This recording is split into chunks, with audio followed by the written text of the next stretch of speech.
Hi, everybody.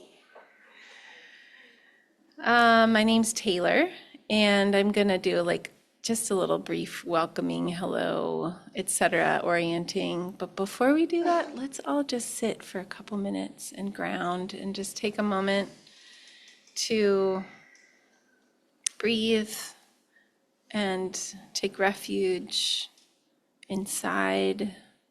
Feel your feet on the ground and the weight of your body on the chair. And take a few nice natural breaths in and out with awareness.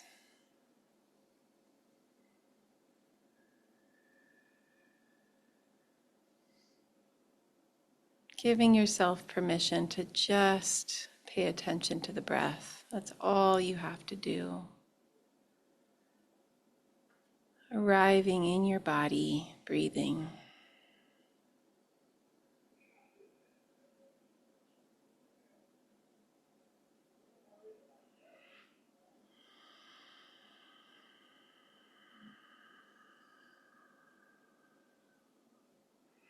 And then just noticing without judgment, without really doing anything about it, just noticing the kind of quality of the mind, maybe a little up or distracted with getting here and arriving or chatting with your neighbor.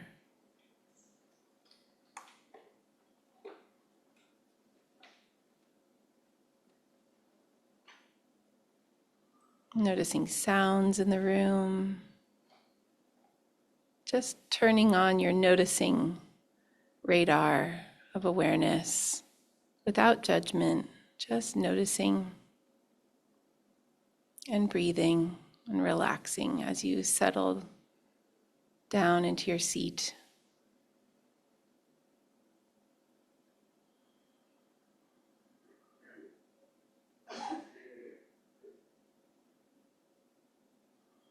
And now might be a good moment to cultivate an intention.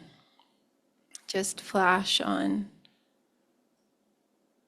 the fact that you've come here today for some good intention. You don't even really have to know what it is exactly, but you're here to benefit your life, the unfoldment of your life, and just imagining for sure you want that to ripple out and be beneficial to all beings everywhere. Just feeling our good intention of why we've come here today, given several hours of our Sunday to practice and learn.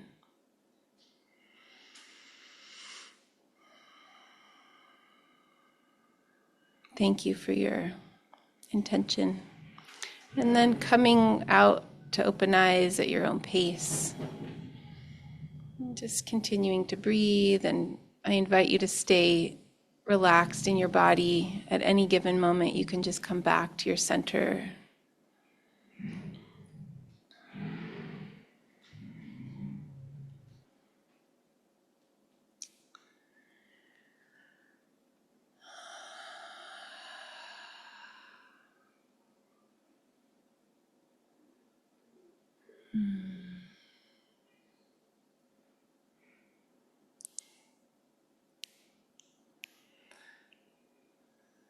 So it's good to see so many of your faces today. And then I just want to acknowledge all the people on the Zoom who zoomed in. And you can leave your cameras off or you can put them on. It's so nice to see your faces once in a while, but you can just feel free to practice how you need to today. And there will be time for when we have an open for discussion or questions that I'll make sure to, I'll do my best to remember you guys. I've been on the Zoom end of many a retreat, so I feel you, and I'm so glad for modern technology that you can be here with us today. So my name is Taylor Rechtschaffen. I'm a marriage and family therapist practicing here in the Bay Area. And I studied Gestalt psychology and have studied Vedic, which is like Indian from, yogic studies and also Buddhist studies for about 25 years. And I learned Feeding Your Demons about 15 years ago, which we'll go into in depth. And I'm in the midst of kind of the final workshop teacher training to be a Feeding Your Demons workshop leader, and really believe in the practice so much. And then studied internal family systems about, I think 11 years ago, I completed my training and just sort of jumped into that and immediately saw the crossover points and the way that the two ways of looking at ourselves and healing and looking at our lives complement each other. And so it's been a 10-year journey to teach about it and talk about it. And I'm excited to talk about it today, answer questions, and also guide us through embodied practices of both IFS and Feeding Your Demons. So at the beginning, for the next hour or so, we're going to do some sort of dive into IFS. Obviously, there's so much. I actually wanted to ask a question. How many people here came because they were interested or know about actually internal family systems? Wow, that's a lot. And then how many people here have done Feeding Your Demons? Ooh, also a good amount. Yeah, un poquito. And then how many people is all of this material totally new? Couple, yeah? Okay, awesome. But I love that you came and were like, I'm into that. Awesome. So we're going to kind of dive into IFS, but I'm going to weave Feeding Your Demons and Dharma into that whole talk because I just think this is Dharma Center. It's really fascinating to us how I see Dharma showing up in IFS and how it can help IFS and how IFS can help Dharma, and specifically Feeding Your Demons. We'll do an experiential practice with IFS. Then I think I'll talk a little bit about kind of prepping for the Feeding Your Demons practice. Then we'll take a little break, kind of an inner break, not a lot of chatting, and but just to go to the bathroom and get tea or whatever. And then we'll come back, do the Feeding Your Demons practice, and then we'll have time for integration and questions and connection at the end.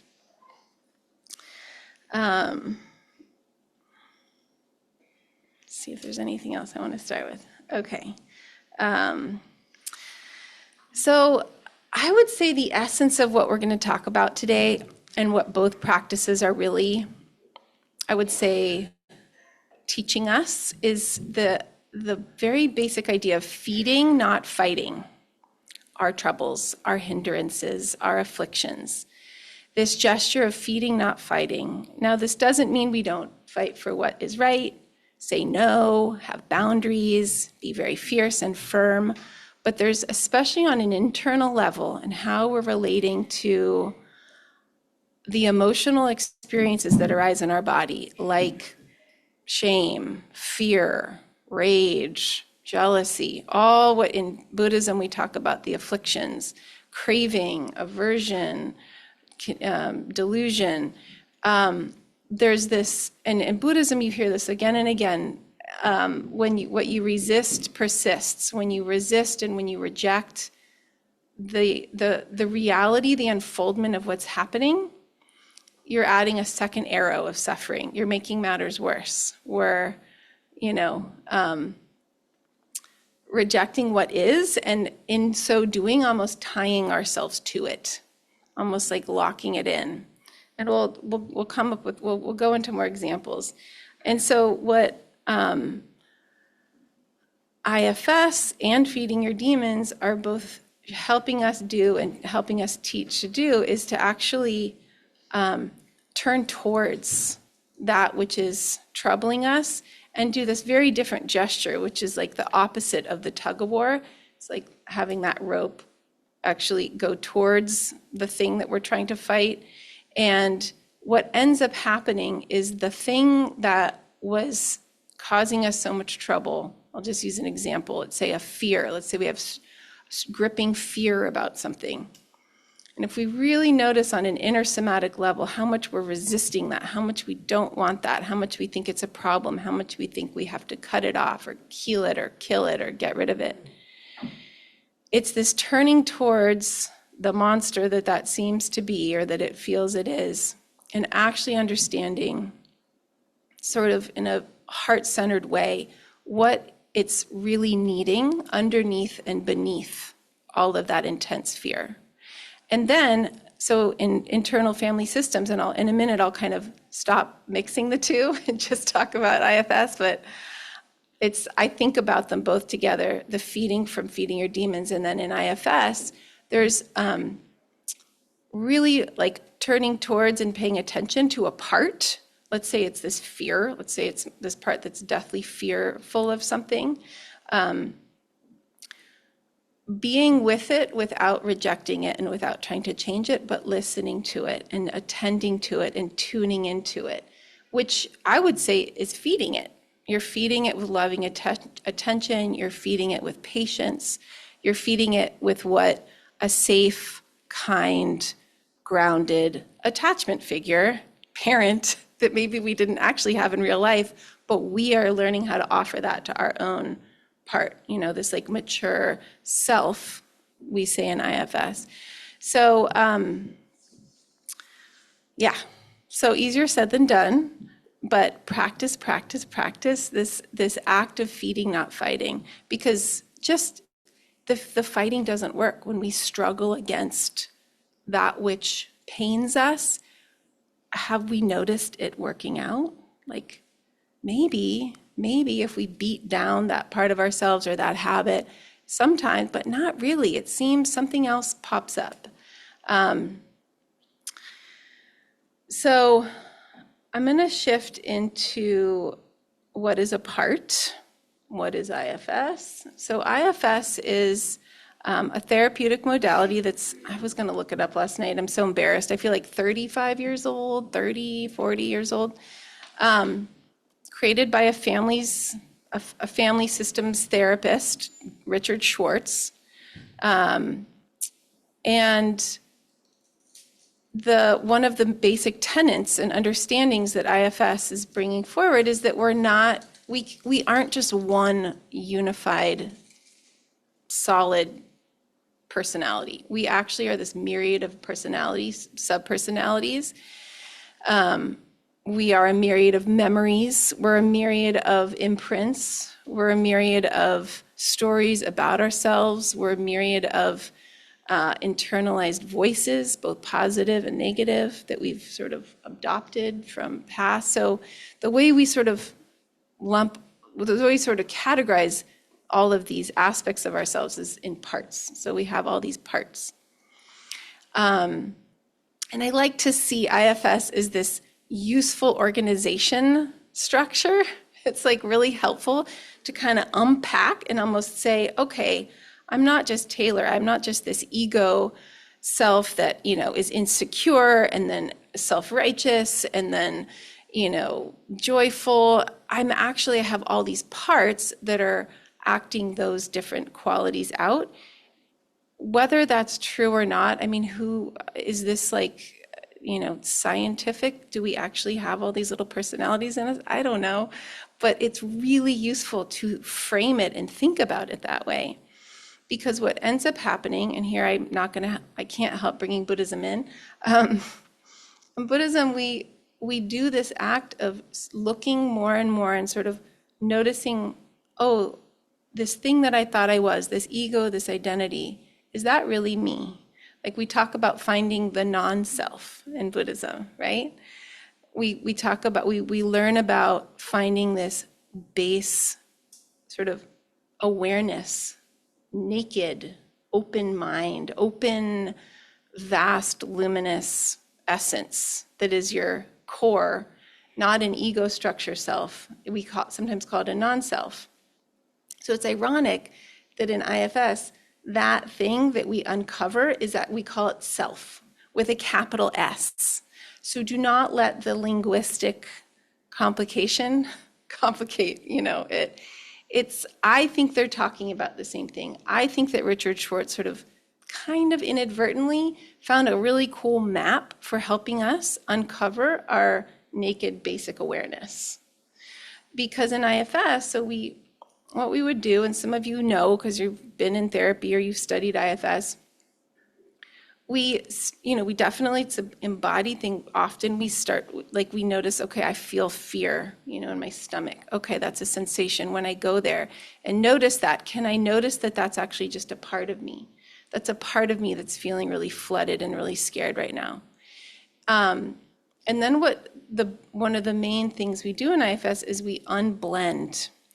And it's this sort of deceptively simple, kind of takes a little, sometimes you could just learn it right away. But if it's hard, don't worry about it. That's normal. There's sort of this imaginative leap, if you will, of unblending from this part and then relating to it. We usually are like, I'm scared, or I'm not good enough, or I'm angry. What if you said, a part of me is angry? What if that part could give me some space? What if it could give me some space, even if it's an inch, versus just being completely blended with my being and identifying with it in every way. Going, there's a part of me that's angry. And when you can get a little bit of space, then you can do this thing that we often do in Buddhism is like, look at who the looker is. Who's noticing that there's a really angry part activated in me right now? Who is that? And in IFS, we unblend, and then we continue to get curious. So it might be that you discover another part. Who's looking at the one who's angry? Oh, judgmental. I'm really judgmental towards my angry part. That's not basic Buddha awareness. That's another part. Okay, I have judgment. Okay, can I get space from that? There's almost this sort of taking off the layers. Eventually, if you keep doing that, sometimes it's only under 3 or 4 layers, sometimes it's more, you'll start to notice this sort of ground of being that doesn't have a huge agenda. It's curious, it's patient, it's compassionate. That's in IFS we call self with a capital S, self energy. And so the healing agent in IFS is your core nature, that self that you were born with, that is unblemishable, unbreakable, irrefutable. It is this ground of being that is compassionate and patient and wise. In IFS, sometimes we talk about the 8 C's of self, just to kind of notice, I've unblended and I'm noticing some of these qualities. And the 8 C's are curious, compassionate, courageous, clear, calm, connected, and creative. And I did spend time trying to memorize this last night because I always miss one. I think I actually did miss one. But yeah, there's 8. Yeah, there's 8. So I think the 8th one is like, they're really good qualities. I always have fun finding different letters with different self words. There's also 5 P's, which I really like because one of them is perseverant. I'm just like, there's something around when I'm unblending from parts, doing this work of unblending and being like, okay, I'm not just going to be blended. I'm not just going to be run by my anger, let's say. I'm going to unblend, go, there you are again. How many years have you been blending with me? Self has perseverance. Self is like, I'm still here. I'm still going to work with you, my human condition. Here we are in samsara together. High part. That feels like Buddha nature. That's like, I will be with you till the end of time. Because and again, I'm going to start throwing out terms with like hope and assumption that a lot of you will understand, like the idea of bodhicitta. So the bodhisattva vow is this vow to show up till all beings are free, till all beings are out of suffering. And I like remembering that that extends to all of our inner parts, all of our inner little parts that are wounded and mad and scared. And I also, when I unblend and then offer that compassionate presence, persistence, patience, playfulness is another word in P, the P land. When I offer that kind of infinite compassion and patience to my parts, to our parts. I'm going to do a time check.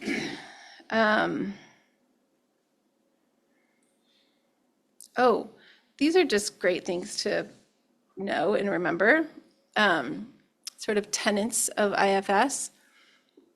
There are no bad parts. So this is huge, and this is the title of Richard Schwartz's, I think, most recent book, No Bad Parts. So just that very premise that there's actually no other. There's no other, inside or outside. That's a fun one to play with in our modern world. But like at a very, yeah, and it's so nuanced. It takes such sophistication for us to like learn all this Dharma and then apply it in the world, because there are layers of sort of like subtlety from the most gross gross, or you know what I mean by that, like sort of stuck in the mud. Like there are things we need to be like, no, and have like firm physical actions. And yet, especially on our meditation cushion, especially when we're, let's say, doing our own inner work with our own, let's say, grief and rage at current events, like on that subtle level, we can get really nuanced in not getting stuck that there's a bad guy and a good guy, or a bad guy and I don't know, sometimes we're just really hard on ourselves. But this like bringing compassionate, non-judgmental awareness and patience to our parts. And then that heals on the most granular level. So there are no bad parts in you or in anyone, believe it or not. There's probably bad actions. Okay, and then every part in you, so when you start doing, IFS or feeding your demons, but let's leave feeding your demons aside. In IFS, there's this premise that all parts, I'll just read this because it's a great little line. Even if a part acts out in a damaging or extreme way, it is believed to have a fundamentally positive intention to protect the individual. So you realize that a part that's in an extreme role, that's acting in an extreme role, addiction, obsession, hurting oneself, just sort of being wound up and so stressed out, like an intense, drill sergeant, inner drill sergeant, that actually if you could sit down, almost like give that part some space, separate, out other judgmental parts that are hard on that part, you would find out that that part is actually trying to help you. It's trying to protect you from something. It's trying to often like protect you from something that happened a long time ago when you were young. It's pretty frequent that these are parts that are giving us trouble. If we track it back, they really did come and save our lives at some point, emotionally, energetically, or physically, from abuse, from trauma, from just really misattuned environments. And so these parts kind of control us, get things tight, or help make us escape, to protect us. So I want to shift into a little experiential. So both in IFS and with feeding your demons, it's really useful to pick up a target part. In IFS, we call it a target part. And it's tempting when you start unpacking an issue to go, oh, there's this part, and there's this part, and there's this part, and there's this part. Oh, I should work with all of it at once. But just even for the sake of the nervous system and to reduce overwhelm, it's more effective to sort of, for now, in this session, at this moment, pick one part. Other parts will come in, but there has to be this kind of respectful, wait your turn vibe with the other parts. And again, if like other parts come and they just really take over, they're like, you can't work with this part. You're like, okay, you can shift, right? It's sort of the same with feeding your demons. I've had that happen where I'm going to pick a demon to feed, and like at the last hour, this other demon's like, "Oh no way, you got to do me." I'm like, "Okay, okay." So we're going to pick a part to do a short IFS meditation with right now. So, what is a part? What is a part of you whose voice you hear a lot? And it could just be today, it could be right now. Just taking a moment to you can close your eyes and go within if you want to. It can be really good to feel into the body and notice what is irking you, what is maybe feeling unsettling. You can definitely work from an angle of pleasure. This isn't to say that all IFS or feeding your demons has to be around pain and distress, but it can be so helpful when we actually take time to work with those feelings, because we usually try to push them away. That's the whole point.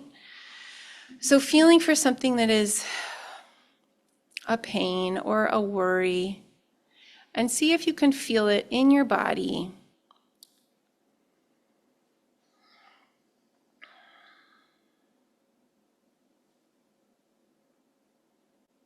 So once you find it in or around your body, and some people are more visual than others, it doesn't matter. You don't even have to have an exact name or understanding of what it could be just a sensation that doesn't feel good in your body. It could really be that. Sometimes that's really coarse stuff because it can't even really tell you what it is. It's just a feeling. So finding that in or around your body and just letting yourself focus on it with some gentleness or some bravery of like, okay, we're not going to be here forever, but for a couple minutes, we're going to focus on this sensation or this experience.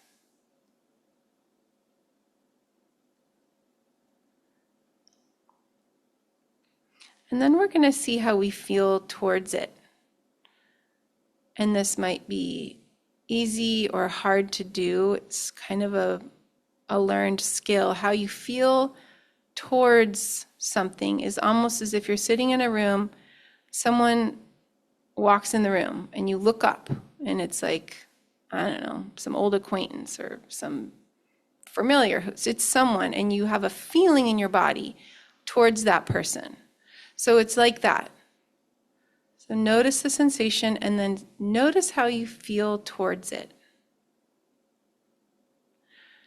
Already that prompt, how do you feel towards the part, it kind of can usually create almost a little bit of space between you and the part. Because in order to feel towards something, there kind of has to be two parties involved, the thing and then you. So it sort of helps you feel the thing that's noticing the thing, if that makes sense. And just breathe. Breathe into the feeling, breathe into your heart, breathe into your belly. And if you have a feeling of rejection or not liking of or worry toward the primary target part, just see if you can ask that part if it can also give you some space. You're not getting rid of it. You're just trying to see if you can get that much closer to the target part from this clear place of really seeing and not judging or trying to figure out.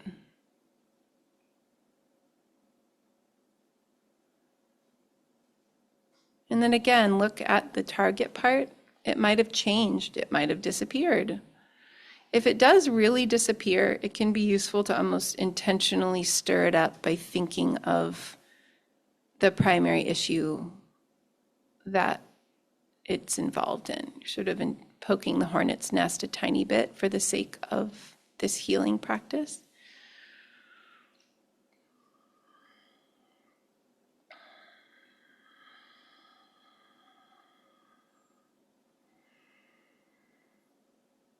So notice how you feel towards the part now. And we're working in a group, so I'm having to kind of, work with everyone simultaneously, so I know everyone's having their own experience. But if you feel any amount of sort of curiosity or just calmness, maybe clarity towards the target part, just let the part know that you're here, that you feel curious about it. You know that often you're either trying to reject it or maybe figure it out. But you're working for a few moments to not do that, to just be with it. It's probably not used to this. If you haven't done a lot of this work before, just being with a part without trying to fix it, change it, or get rid of it is kind of radical. So just slow down and breathe and notice how it is for the part that you're just here with it. Notice if the part needs anything from you. You could ask it directly silently, but in your head, like, I'm here. Is there anything you need?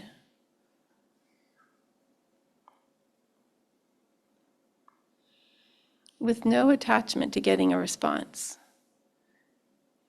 You're not interrogating it. You have all the time in the world. No expectations on this part. Just extending that level of relaxed kindness to the part. And take another breath.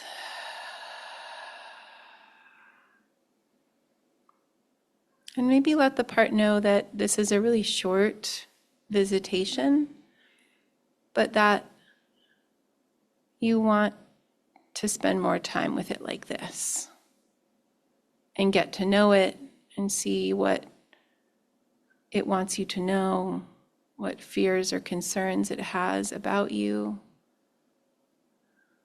how you can support it in getting its needs met without having to blend with you and take over. And see how it feels about that.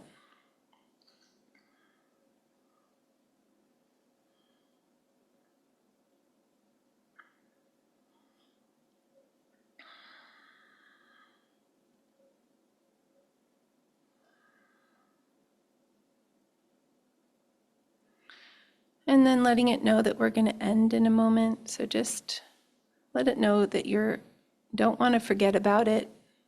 You're going to do your best to check in with it. And yeah, whatever else you want to say to the part or convey through your heartfelt sense. There can be, like, even though it's imaginal, there can be physical touch. You can hold parts, you can touch them, they can touch you.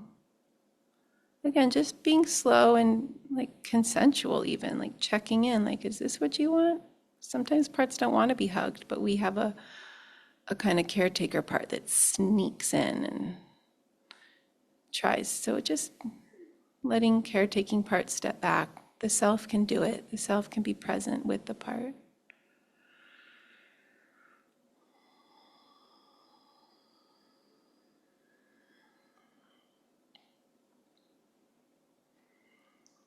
And then taking a few breaths and slowly transitioning back, or at least getting ready to transition back to our shared space in the room.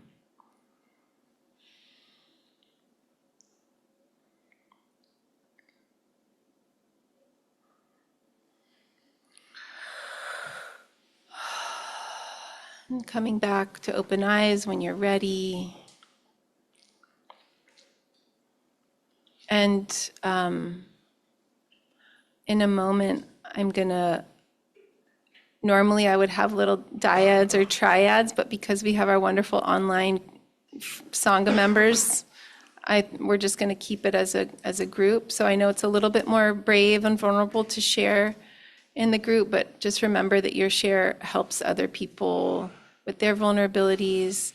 Also, I wanted to say it earlier, but now's a fine time to say it. I just want to like honor the confidentiality. So if someone does share something that's pretty, actually whatever they share, vulnerable or not, just to like not bring it up with them like during the break or whenever, not share it. Can everybody like raise their hand for confidentiality? Okay, thanks. And also, yeah, so I'm wondering if either the folks online or anyone in the room would be willing to share their experience. It could also be a like, I couldn't do it, I didn't understand. But again, like your shares are really helpful. So I completely relate, where you're wanting to do work, you're willing to look, and there's parts vying. The more it's interesting. So you can notice really subtle parts that are trying to do the process, and you seem like you worked it out. You're like, okay, this one's louder, I'm going to go with that. And honestly, it kind of doesn't matter, because when you bring self energy into the system, it ripples out to everything. All the parts are connected in some way, like a mycelial network of self energy. So when you really tend to one part, all the other parts actually get benefited in some way. But these subtle layers of worrying, like, oh, I should pick the right part, or oh, which one? You moved pretty quickly past that, but it can be helpful to notice that that too is a part. So this is where I think also our meditation practice is really good, because you're like, oh wow, there's some clinging there. There's some trying there. There's some there. Okay, can you step aside, my love? Okay, and there's sort of a trust fall, because you're like, wait, if I really unblend from all these parts, like, am I going to be able to function? It's like, actually, yeah. Self or your kind of core nature can do anything, but it's so unsticky and it doesn't have as much anxiety in it. So thank you for that example. Okay, so again, this is like a 3-hour thing where I'm doing IFS and feeding your demons. We could spend so much time on IFS, so I'm not actually teaching like so much of it, but I'm trying to give this nugget of feeding, not fighting. So what Paul's talking about, though, we have sort of, in IFS, we often categorize different parts as like managers, and those are the ones that often like are the taskmasters, as he was saying, like, do this, you got to do this. And then there's ones called firefighters. You don't really need to know this in order to do the work. It's what's more important to realize is that there are protector parts. There are parts that are trying to like soothe us with the popcorn, like, I'm feeling stressed. Let me soothe myself with a tub of ice cream or a cigarette or a show or shopping or pornography, or those are the firefighters. They're kind of like, the system's a little really stressed, or those deeper vulnerabilities are getting stirred up. Let's soothe and sort of help you escape. Managers are like, no, we got to fix it. We got to figure it out. We got to get it done. If we do all the to-do lists, then we'll be okay. And then, so there are protectors. There are manager and firefighters. Those are all called protector parts. And then in IFS, there are what are called the exiles. And those are the parts that carry the shame, they carry the weight and the burdens and the memories of past hurts. Not always, but often when we get to know an exile, it can be young. And so often these parts, when they are unburdened, when they are heard and listened and like have a repair, like a repair that maybe they've needed for decades, so a loving, attuned experience, relationship with self, they can transform into their young, playful, joyous, effervescent essence of who you are, parts, they're like, so our vulnerable parts often carry like our gold Carl Johnson, or Carl Jung, Robert Johnson writes about like the shadow is actually where our gold is stored. So we're sort of rescuing the gold when we go into the shadow. It's kind of, I think of that with exiles. So yeah, with Paul, he might, if he's, went further with this, which it sounds like he does in his IFS work, you would talk, one thing we didn't quite do in this, I sort of hinted at it at the end. So when you get to know a part, one of the final questions you ask it are like, what are you afraid would happen if you didn't do what you're doing? If you didn't run me so hard, if you didn't judge me, if you didn't come in and kind of put me down or be like, oh, what are you doing? Or, what are you, like, what are you protecting? What are you afraid would happen if you didn't do that job that you have? And sometimes they don't tell you right away, but if you're really asking with curiosity and you're actually respecting the part for what it's been trying to do, even if you're not a fan of its methods, but its intention, it might tell you like, well, if I don't do that, you're gonna like be a failure and a loser, and then no one's gonna like you. And you're like, oh, so there's a part of me that like really believes that maybe I'm not good enough. And that would be an exile. And then you kind of like bow to the protector, that like nagging, judgmental one. You go, thank you. I get that you were trying to keep me from being subsumed with this feeling of worthlessness. Let me go be with a part that could believe that might believe that I'm not good enough. So, yes. What I love about IFS is this teaching around you don't actually have to fabricate or compassion. You don't have to kind of get yourself to feel compassion for said part. If you're not feeling compassion, if you're not feeling patience, that means that there is another part that is like a lens. Maybe it's you haven't been seeing it. So you go, wow, there's some part that like really is, and then you kind of feeling like, what is here? How am I feeling towards this part? Indifferent, judgmental, impatient, anything. It could be like thin, subtle. Sometimes those are the hardest to detect. And you're just like almost taking this film of like, can you just for 5 minutes, what would it be like if that energy, and sometimes, like you said, like sometimes that energy, that sort of dismissive or judgmental or impatient part, like that could be a moment where you're like, you know what, I always try to tend to this part. I'm actually going to give my full undivided attention to that judgmental one and like really give it. It's almost like self is this mediator. I've never actually been in any kind of mediation, but I have this, I don't know where I got it, maybe a movie, or maybe I've seen like really amazing sports coaches or something who they make everyone on the team feel valuable. It's that kind of thing where you can kind of turn to a part and be like, I'm not going to judge you.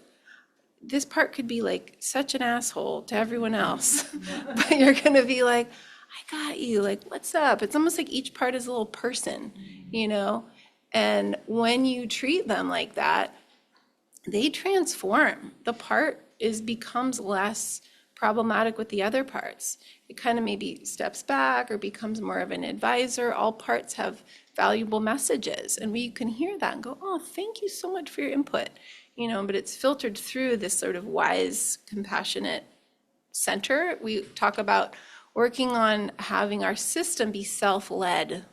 The parts are going to go away, but if the self, with a capital S, not ego, can lead the system, it's actually really beneficial. So there's something we call self-like parts, and they're parts that are so much like self. And I'm a therapist, I might like do my session from a self-like therapist part and do a pretty darn good job.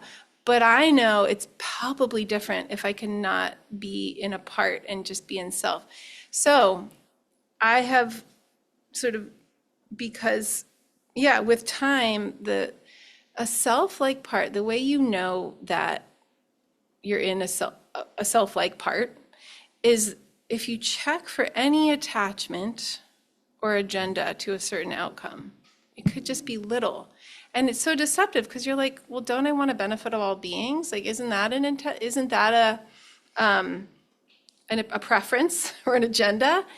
And this is where it gets so subtle, but so beautiful. I mean, just like in our meditation practice, like every time you sit, it's like beginner's mind, look again, like who's looking, or, just this, it yet again, kind of look again and be like, can I actually let go?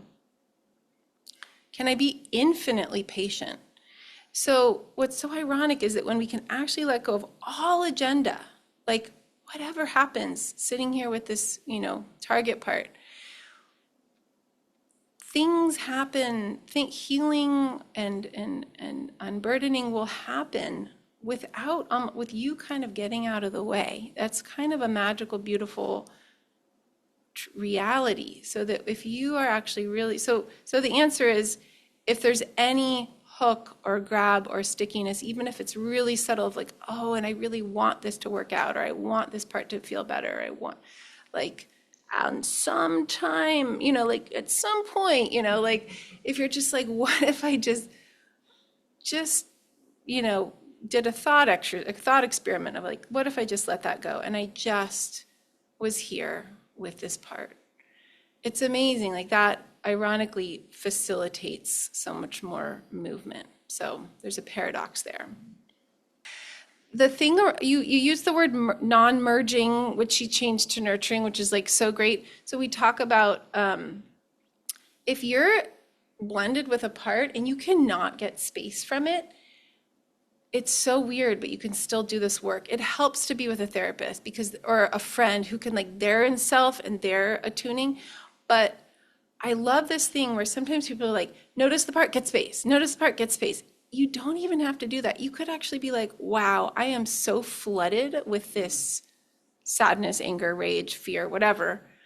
I am going to see if, without even trying to get space from it, I can feel towards it and I can be with it. So it's kind of neat that way, that you can nurture without this, like, I'm going to get unattached, I'm going to unmerge from it, because even that can start to become this, like, some subtle activity of like, and I don't like you, So even this, like, okay, you're not going anywhere and I'm still going to hold you and be with you. I imagine there might be a part that's concerned, hey, if we like unmute these parts, there's going to be a lot of damage, right? Phenomenal question. So this is also something kind of interesting with IFS that you'll hear IFS therapists say, which is like, you can actually ask the parts to not overwhelm you. And they, oddly enough, will often comply. You could say, hey, I want, almost like through a closed door, you're still muted part, but I'm going to come in. Could you please show up at like 15% of your intensity? Because then I think we might actually get somewhere. If you come full in, it's just going to zap the whole system, and all these other protectors are going to come in and shove you in the closet again. So you actually use almost like dial percentage intensity, and it amazingly can work. It's worth a try. Yeah, no. Yeah. You heard the question. Thank you. Yeah. Sometimes I play with distance, depends on how your inner system works, but sometimes that can be pretty spatial. So I've been like, I'm going to deal with you part, but you're going to be all the way on the other side of the room, and you're going to be sitting in a chair, and we're going to talk, but you're going to be 20 feet away from me. Sometimes that works. It can be helpful. Thank you. Thank you for sharing such a deep, deep sorrow with us. And my immediate thought is like, can you let us hold it with you right now, so you're not holding it all by yourself? Like, I can guarantee you that a majority of the people in this room and on Zoom are feeling in their heart compassion and like, your grief is this sort of impossible, what feels like an impossible need that wants to be met, that's not being met by your husband, that wasn't met earlier on. Like, my heart is broken open, and I'll bet you other people too. So feeling the, like, sometimes Lama Tsultrim talks about this, like deep grief, like things that you just, to the best of your ability, or might not solve in this lifetime, solve. And how do we tolerate, how do we live, with that amount of sorrow? One of the ways Lama Tsultrim, who created Feeding Your Demons and also other grief work people that I've worked with, is this sort of expanding your consciousness into the collective. That, like, that feeling is in unique ways, but in sometimes really similar ways being shared by all the people in this room, millions of people. So that's just what I have to offer. I hope it might not help, but I just want you to, that's my I, intuition there. Right. And in Vajrayana Buddhism, there's often a sort of talking about the poison and the medicine of equality. There's, or you could say in IFS, a part when it's in when it's in its extreme role, when it's in sort of its like you're saying, avoid humor being used to avoid, that would be an extreme role. That same part, when integrated and respected and loved and maybe shed tears for what, it still might be very funny. It might be this part of you that like is hilarious and knows the spark of humor. And yet there's like, you can tell there's a felt sense of like, it's not in this kind of avoiding way. So thank you guys all for participating. I know that everybody here is like benefiting from everybody else's share. And I want to shift. So in about 20 minutes, we'll take an official break. But I love that you guys have all been taking care of yourself to go to the bathroom and all that. So feeding your demons. Some of you are familiar, but those of you who are not, I brought the book so you can see what it looks like. Feeding your demons is, here you go,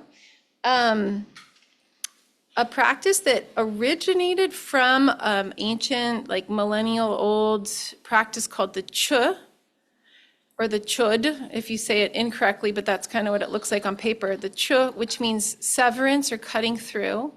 And it was brought forth by an 11th century female, which was really rare back then, that a woman the Chud's actually one of the eight, what's it called? The eight great practice lineages of Buddhism. And it's the only one that's originated in Tibet versus India. And it's the only one brought forth by a woman. So Machi Labdran was this wild, enlightened Dakini, yogini, woman in 11th century Tibet, and she, I'm learning all about her in my training, so we could kind of go into different stories, but the classic story that maybe some of you have heard, but I love it, is kind of as a good story to explain feeding your demons. She was receiving initiations from one of her lamas. And the story goes that she reached this certain level, and she'd already been practicing for quite some time in her lifetime, but she her body all of a sudden levitated and she moved through the wall. And I can't remember how her clothes came off, but somehow she became naked and she floated up and she landed in a tree and just was in complete repose, meditating in this awakened state. And she had come to this lake that had been possessed by nagas, by like demonic serpents, and all the villagers would avoid the lake and nobody would go there. And the king of the nagas noticed this young naked girl sitting in the fearless, sitting in the tree meditating, and came up and it was like, how dare you? Who do you think you are? Don't you know who I am and where you are? And she just opened her eyes and looked at him without any fear, and she just was like, oh, she was so egoless. She was like, just take my body, just, with that energy of just so little attachment to sort of this egoic form. And in that gesture, he transformed into a protector. It was so powerful that she did that act of nourishment instead of being afraid of him or trying to fight him, that that demon or naga spirit transformed into protector, and all of his buddies joined in and they said, we're going to protect you and your lineage forever. And so it's this story of feeding, not fighting, and of fearlessness, of actually often chud is talked about, being practiced in the places that scare you, like charnel grounds, or, but with internally, it's like sitting with the parts of us that are like so yucky, so scary, so overwhelming. and going there, and going to the heart of that and feeding that with compassionate, fearless nectar. So, so feeding your demons. So Lama Tsultrim Alioni, many years ago, was, immersed in her own practice of Gestalt therapy from a Western standpoint, and she was teaching the Chud and doing the Chud, but kind of realizing there was this dissonance of understanding, and that she realized how much the Chud could be used for these modern issues, because the Chud gets very kind of esoteric, and you're feeding all beings with chopping up your body, and it's this huge visualization with a drum and a bell, and it's very cool. But there was some way that she realized her students and Westerners weren't going to really get the real juice of what it could be, that, hey, what you're actually feeding are your own neuroses and challenges, and that when you do that, they can actually release and transform. So she wanted people to get it in a way that could be really effective. So she came up with the 5-step feeding your demons practice, which you don't have to be Buddhist or even really know about Buddhism in order to do it. And she led the Dalai Lama and a whole bunch of lamas in it, and they said, this is amazing, you should totally use this and do this. This is years ago. And so it really, feeding your demons is a practice in and of itself, and it's not the Chud, but it has the seed and the power and the lineage of that ancient practice of transformation in it. And that's what we're going to do today. So what is a demon? We talked about what is a part. They're kind of the same thing, but sort of to almost like beginner's mind, like refresh the screen and think like, in feeding your demons, we say, what is hindering you from feeling free? What is draining your energy? Those are two of the main prompts that we think about. And I'm going to read some quotes here from Feeding Your Demons, because they're just like, they say it all. The demons I'm referring to are not ghosts, goblins, or minions of Satan. When Machik Lebdron was asked to define demons, she replied this way: what we call demons are not materially existing individuals with huge black forms, frightening and terrifying everyone who sees them. A demon means anything which hinders liberation. Our demons are not ancient gargoyles from 11th century Tibet. They are our present preoccupations, the issues in our lives blocking our experience of freedom. Demons are ultimately part of the mind, and as such have no independent existence. So this idea that everything is interconnected, we are not separate from all things, including our thoughts, including our emotions. And so that this idea that actually feeding an area, a part, a demon, a sort of a phenomena in us, like let's say fear, hatred, jealousy, greed, inadequacy, that by feeding it, you're actually helping nourish the whole, which benefits you, but also benefits everything. The 4 types of demons that we talk about are outer demons, which would be tangible things that manifest through the senses. So you might have a demon of craving sugar. You might have an outer demon of, so what's interesting is often demons come up relationally. You're mad at your boss or your teacher or your spouse or your sister or your father.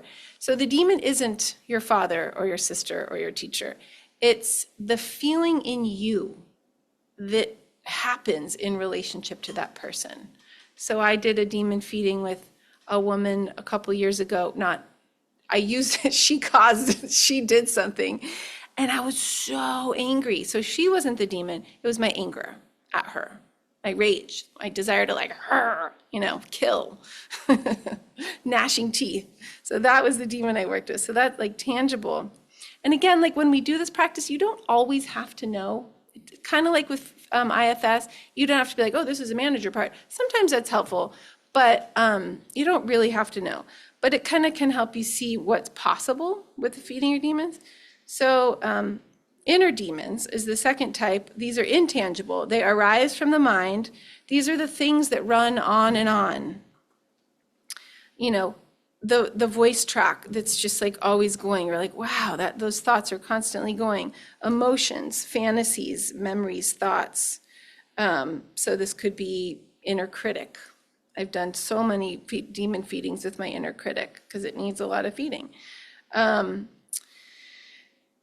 So a lot of them I feel like land in that category, but the first two are pretty common. And then as we get subtler, there's the demons of elation. These are demons that come in where you're saying like, they can really happen on the spiritual path. Like, I'm really getting it. I'm really realizing awakened awareness. I'm really figured it out, you know? This isn't to say we don't want to like celebrate ourselves or have like appropriate, you know, we want self-love and the kind of good pride of like, you know, but it would be this, again, this kind of otherized, like I am separate than, and so the last demon is called the demon, the sort of core demon of all demons is the demon of ego centricity, ego clinging, thinking that there is this, that there is an I here. On the relative level, yes, there is an I, and you are wonderful, and we do IFS that like actually really helps kind of like get into the nitty gritty of loving and healing and untangling from the subtlety, all the different parts of your personality. What I love about Dharma in general, but feeding your demons, is it kind of does this extra step of like accessing a vaster I, whatever, if I can call it I or self. Which I think that's what self with a capital S and IFS actually is, if you keep unblending. Yeah. So, yeah, finding a demon, which we will have a little break. Oh, we have time. We have like 10 minutes. We're going to take a break in 10 minutes, and then you guys can mill about, and in that time you can kind of think of a demon. So a demon is often, we want to pick something in any given demon feeding, like today, that you can get a felt sense of. So you might be like, oh, okay, what is the issues in my life? And you might get kind of conceptual about it, and that might be a good place to start. But definitely use something that is activated or you can access as a felt sense in the body during this sitting. So that's a good way to know like what demon to feed. It could be, so in that sense, it could be sort of as specific or abstract as you want. Similar to the IFS, you don't even it could be like the demon of this sinking feeling in my stomach. You could do a physical illness. I did cancer once upon a time when I was dealing with cancer, you know, so I did my cancer demon. You could do, you know, my neck pain that will never go away. You could do, so strong sensations, they're, you know, my demon of anger, my demon of shame, depression, inadequacy, perfectionism, anxiety, all the addictions. She talks in her book about a demon of abuse, which, oh, good save. Okay. The demon of abuse, which would be like, and you can use this practice for very, like, PTSD was mentioned. You can use it with really big stuff. And as Lama Tsultrim says, almost like, and I'm not suggesting that now you do your biggest thing in this room. You totally could. I'm not like, don't need to be afraid of like using big traumas, but like, especially if it's your first time, you might want to try out something medium, but honestly, like sometimes the biggest demons, like there's energy sort of stored and waiting for you and inherent in that demon that is really positive. So if you have like a really intense demon or part, like the inner critic, I've done work with my inner critic over the years, and when I liberate it, it's like smart, powerful, like confidence, but not all that meanness, so demons will actually kind of, when we feed and liberate a demon, we get that, what is it? Energy cannot be created or destroyed. You get like that same amount of energy just like in your life that still gets to be in you. So, I was talking about abuse. So she talks in her book about abuse demons, and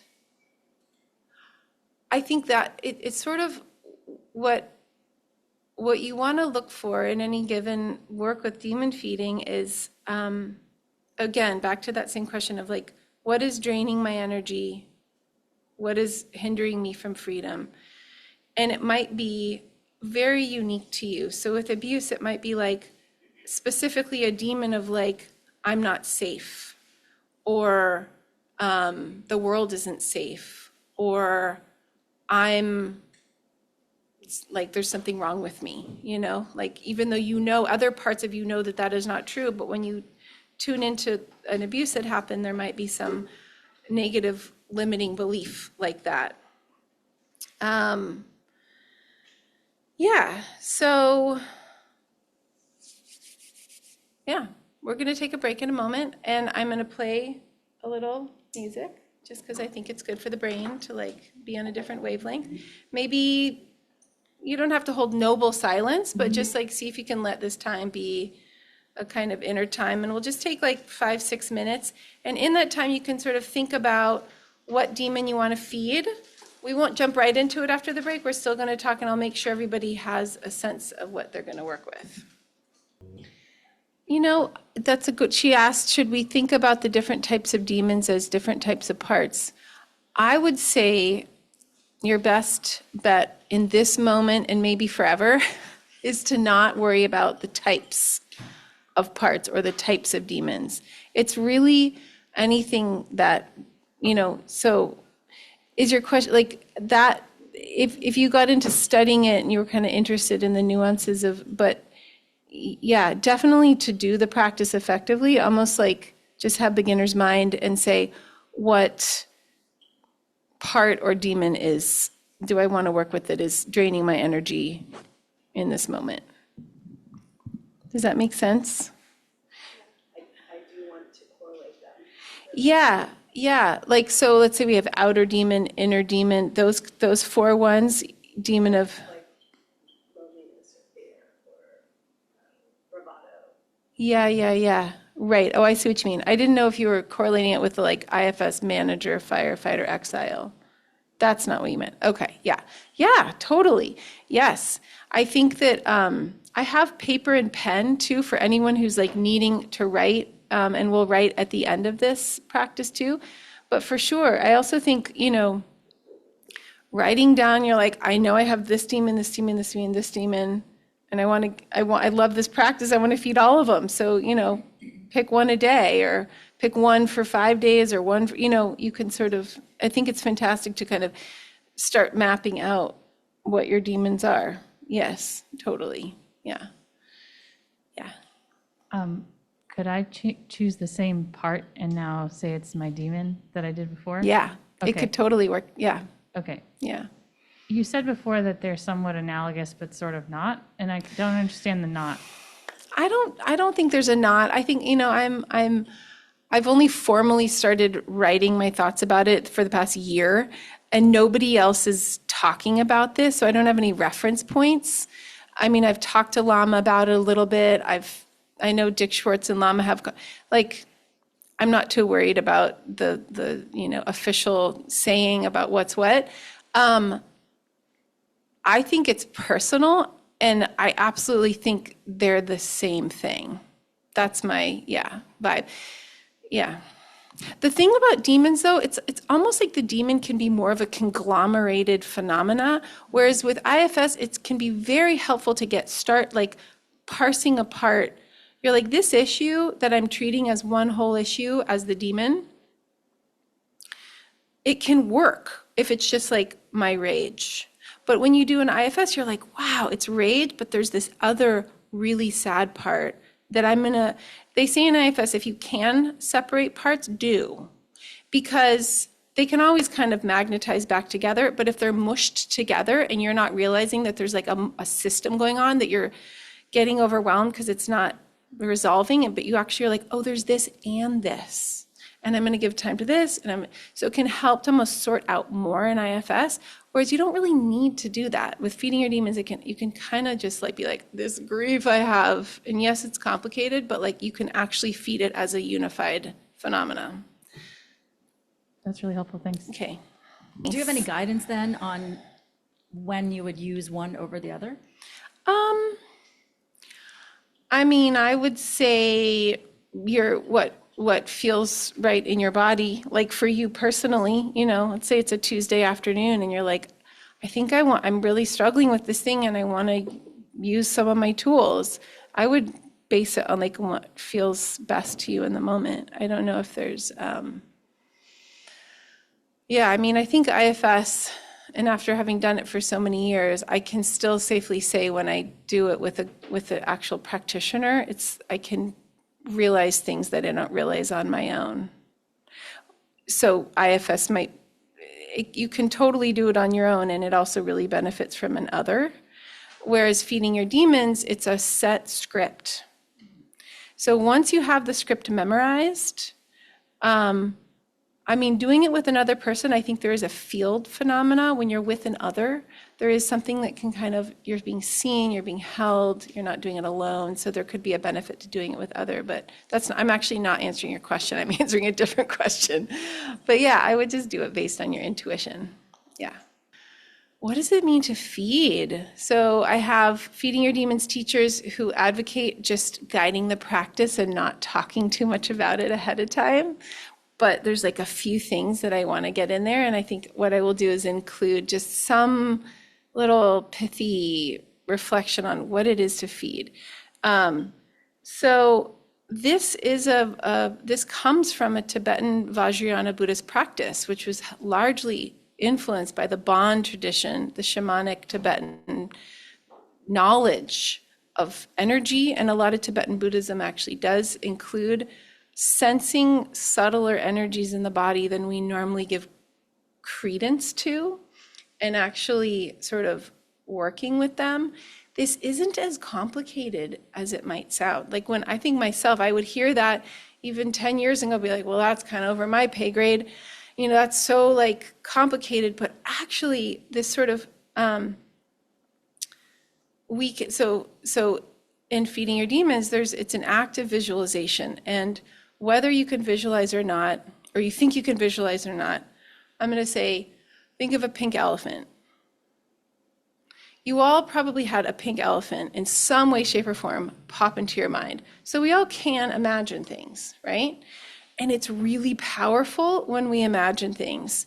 It's not fake. It's not made up in a sense that it doesn't actually have impact. It actually does have really visceral impact. So when we feed a demon, we will actually be using the power of visualization, which is really cultivated in Vajrayana practices, Tibetan Buddhist practices, to imagine a nectar. So nectar could be in the form of honey-like substance, like a bee collects nectar from a flower. But the nectar can when we get to that point where we're actually feeding the demon, you're actually imagining a physical substance moving through space to a being, and that being absorbing it. As humans, we eat through our mouth. We also eat through our skin. When we put on, water, lotion, we actually absorb a lot through our pores of our skin. So this demon that you're feeding, when you feed it, you're really just kind of like harnessing nectar and sending it across, the 1 or 2 foot or 3 foot distance, and you're imagining it go into the body. that you are also visualizing. And again, it can be very like, so one of the points I want to say is that in Feeding Your Demons, I will say, picture this, let it animate as that, see it as that. First image, best image. Just let your sweet, amazing little mind, psyche, just poof, pick something. And you don't have to think too hard about it. You will sometimes kind of go, oh, well, not that. That's Mickey Mouse. That's silly. You'd be so surprised how much the images that your psyche just manifests make sense later. So first image, best image, just kind of go with whatever pops into your mind when I say picture this, picture that. And again, with the nectar and the feeding, it's a felt sense. It's like you can let yourself be creative. Like, what would it be like if I could literally feed this monster something or whatever, Mickey Mouse, a nectar, and how sometimes demons don't want to take the nectar in. Or you try and it's like, it's not working. I say get sneaky, get creative, get playful. Send it in the back door, put it in the air so it can't help but sort of take it in.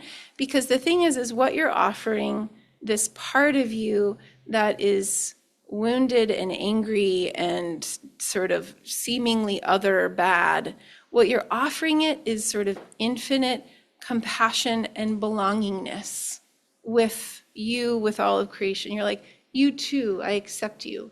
I'm not rejecting you anymore.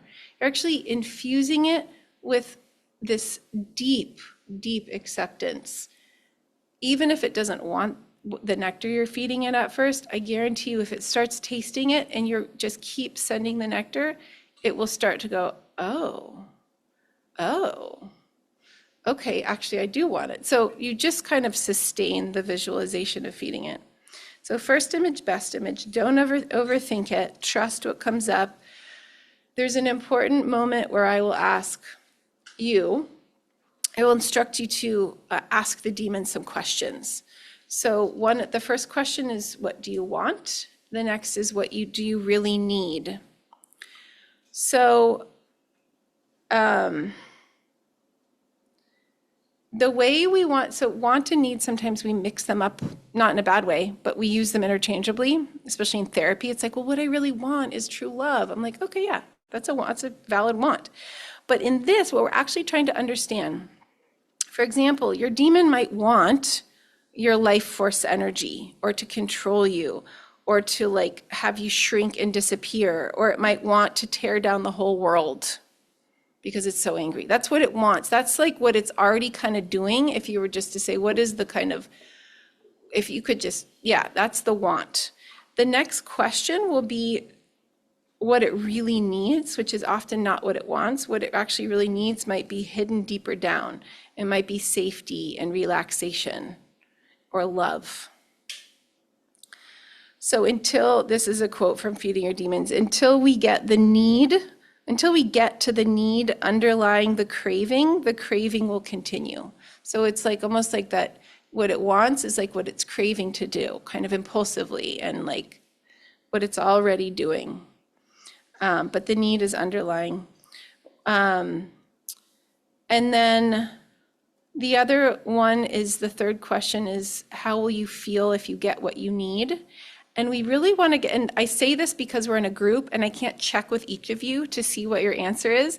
We want the feeling to be a real feeling. So if the demon is like, well, if I get what I need, I'll feel justice. Kind of a feeling, but more like peace. Like, or just like everything to be like safe and okay and kind. Like, or kind might even be kind of conceptual. What would you feel if you got kindness? Peace. It's like a felt sense in the body. So we want to try to find a kind of non-conceptual, more of a feeling sense when we ask for that question. Okay. This is a broad question, but does everybody have a demon that they want to work with?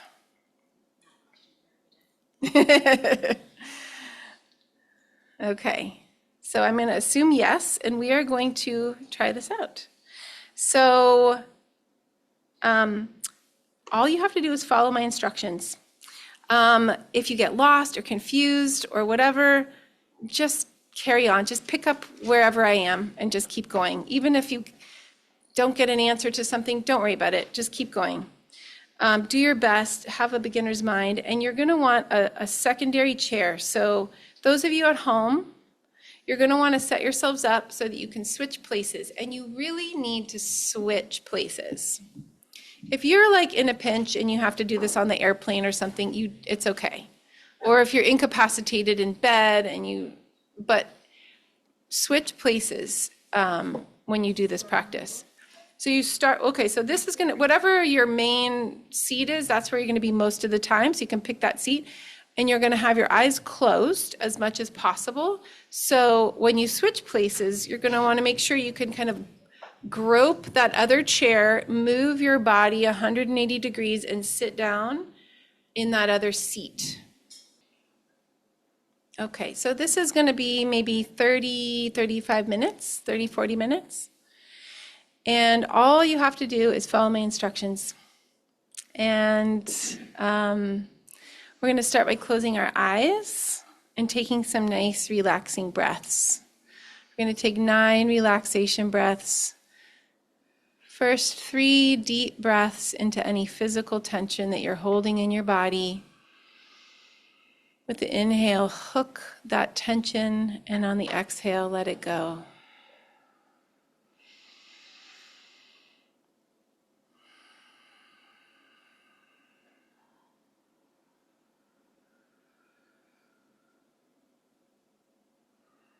And now breathe into any emotional tension that you're holding in your body. Find where you're holding emotional tension, hook it with the breath, and then release it with the out breath.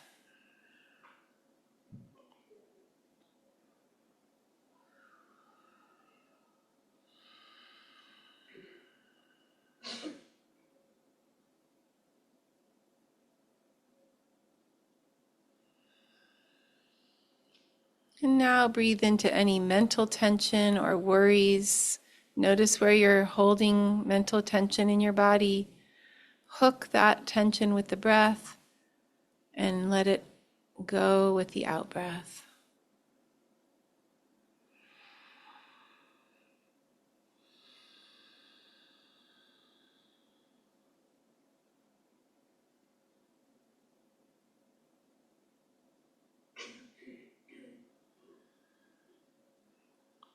And now taking a moment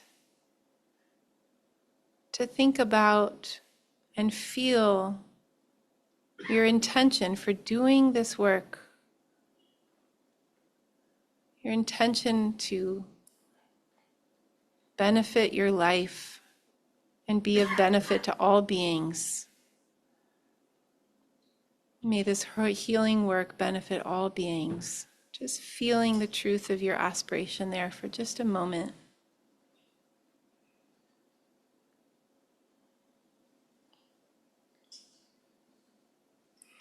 So now bringing to mind the demon that you have chosen to work with. Maybe you think about an incident recently or an image or anything that kind of actually intentionally stirs up the felt sense that comes with this demon.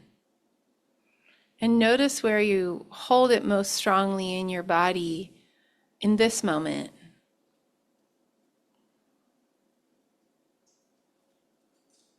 Feel that physical place in the body and the sensations. And notice what size, if you had to give it a size, what size would this feeling be? Notice its edges, its width. And what color would it be?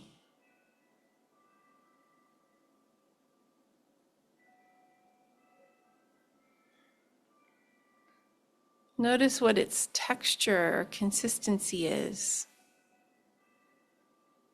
Just letting this feeling actually have dimension senses, color, texture. See if it has a temperature.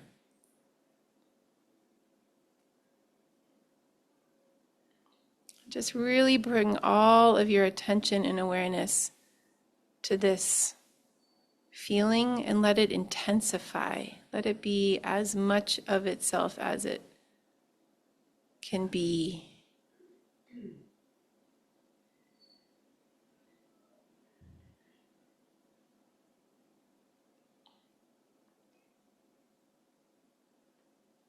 And now allow this particular shape, color, texture, temperature, demon in your body, let it move out of your body and sit on the cushion or chair or space in front of you as an animate being.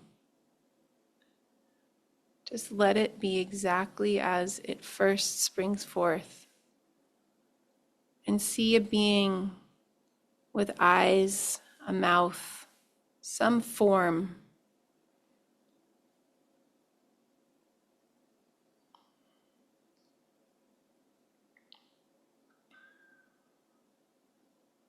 And just trust.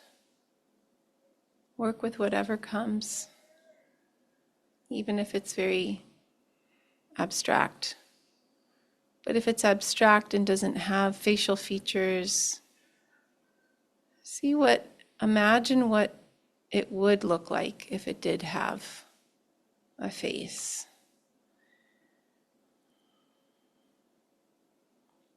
What size is it?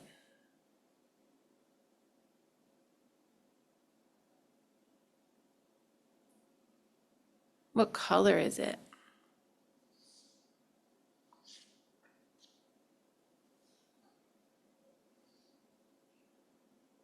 What's the surface of its body like?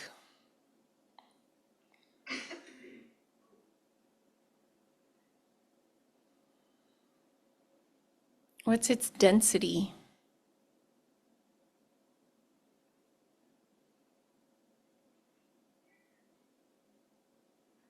If it had a smell, what smell would be associated with it?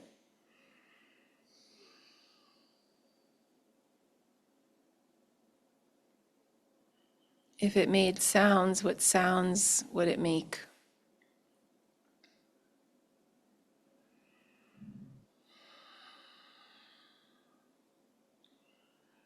Does it have a gender?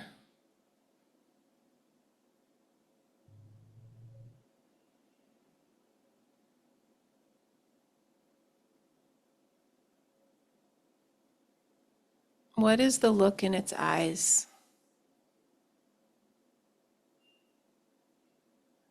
And again, if you don't see its eyes or it won't show them to you, just say to yourself, imagine what its eyes would look like if I could see them. What would its eyes look like if I could see its eyes?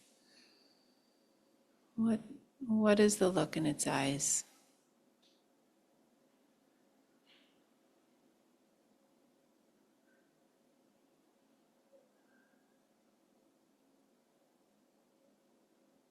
What is its emotional state?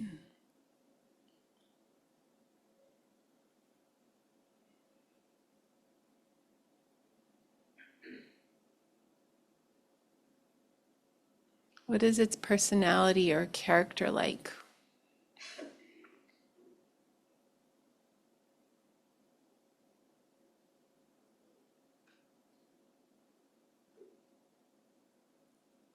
And now notice something about the demon that you hadn't noticed before.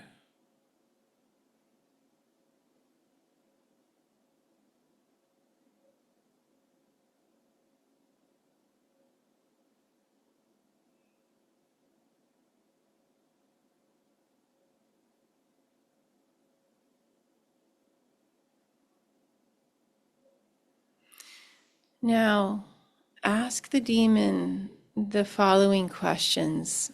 I will say them one by one, and I'll give you time to repeat it silently in your head, directly asking the demon this question. Don't think of the answers, just ask the questions. What do you want?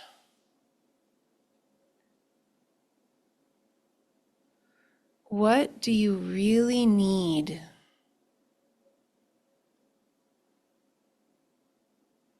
How will you feel when you get what you really need? How will you feel when you get what you really need?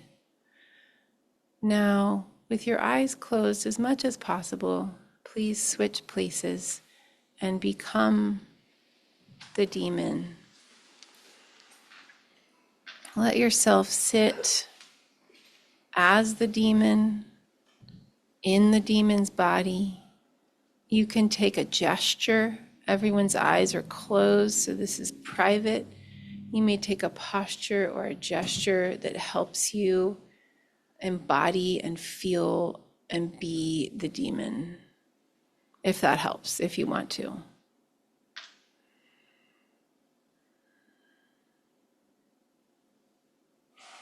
How does it feel to be in the body of the demon? Just notice how it feels to be in the body of the demon.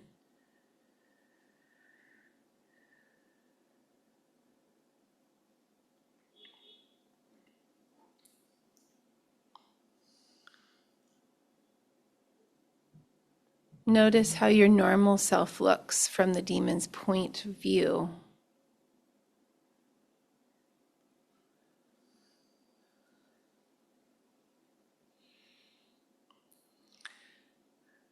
Now we're going to answer those 3 questions one by one. I will begin the sentence stem, and you will silently in your mind repeat the sentence beginning and complete the answer. What I want is...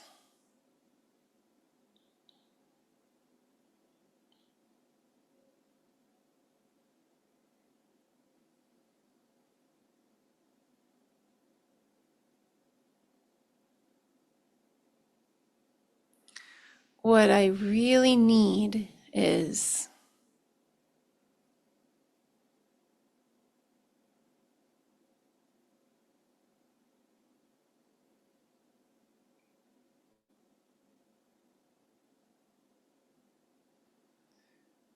When I get what I really need, I will feel...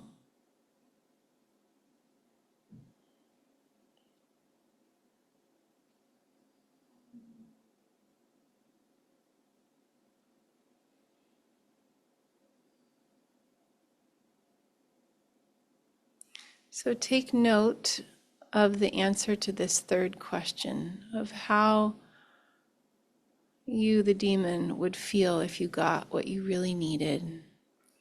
And switch back to your original seat, keeping your eyes closed as much as possible.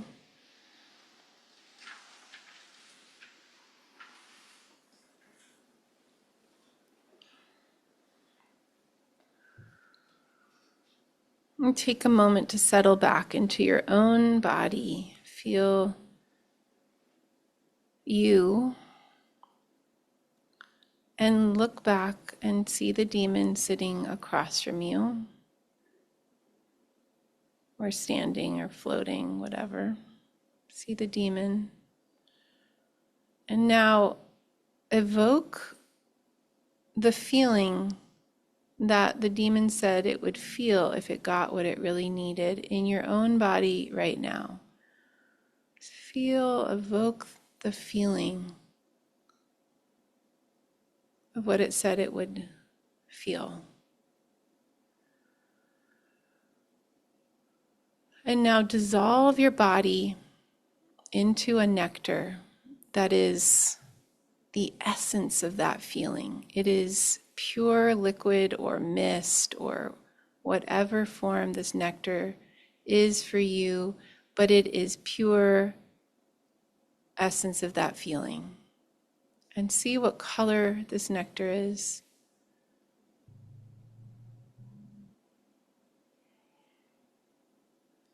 And now feed the demon this nectar in whatever way lets the demon take it in.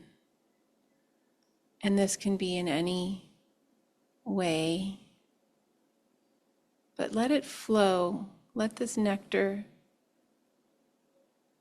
flow to the demon and let it feed the demon to complete satisfaction. So there's no limit to the quantity of this nectar. It is limitless, infinite source.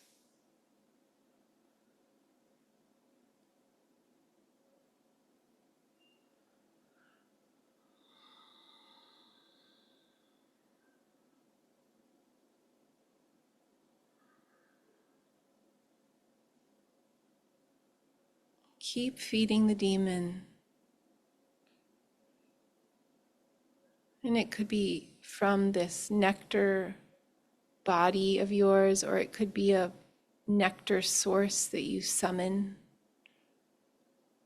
Whatever needs to happen to feed the demon this infinite nectar.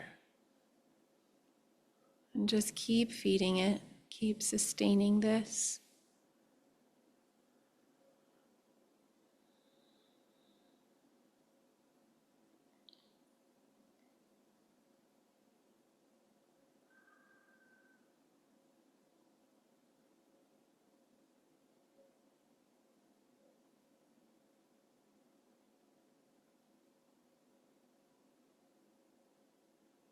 Notice if the demon is taking in the nectar or if it needs you to give it to it in a different way.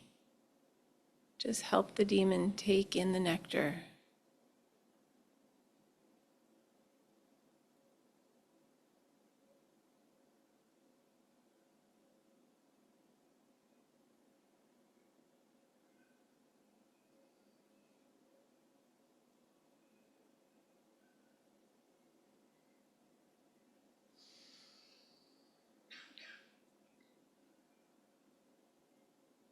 So the demon is invited to have as much nectar as it could ever possibly want from this infinite source. And you could sit here as long as it really feels till the demon is completely satisfied. But because we're in a group, it's a beautiful way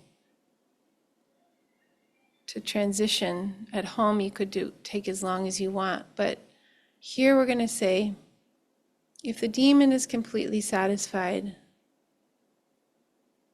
so be it. If the demon is not completely satisfied, imagine what it would look like if it was completely satisfied. Just have that vision. What if it was completely satisfied? What would it look like?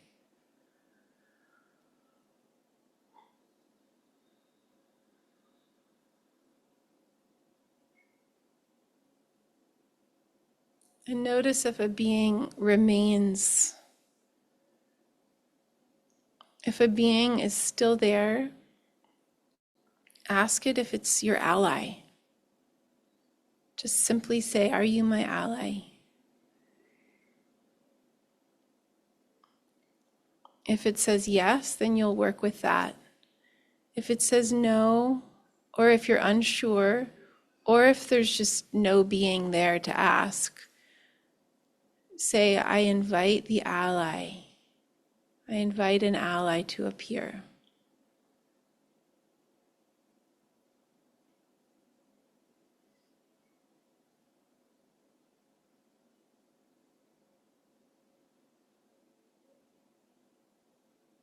And just let it emerge and trust what comes.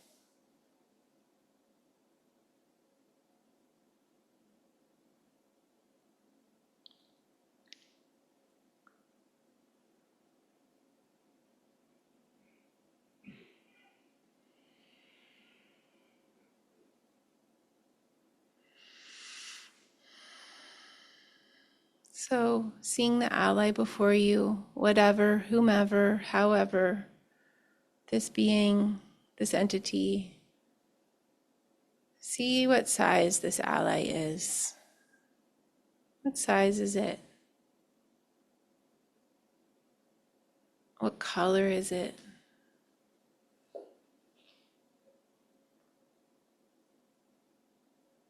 What's the surface of its body like?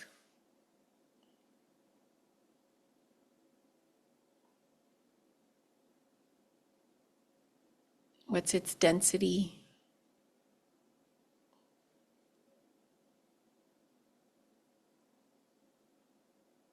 If it had a smell, what smell would be associated with it?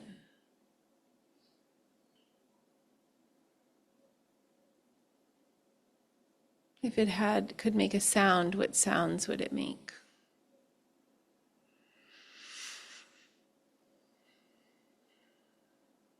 Does it have a gender?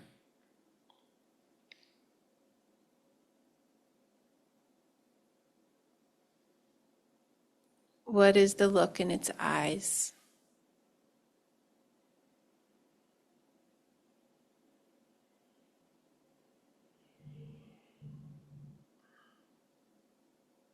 What is its emotional state?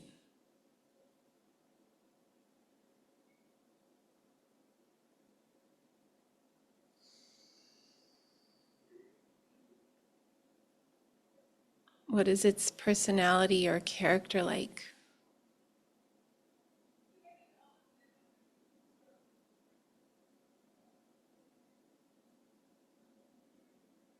Now notice something about the ally that you didn't notice before.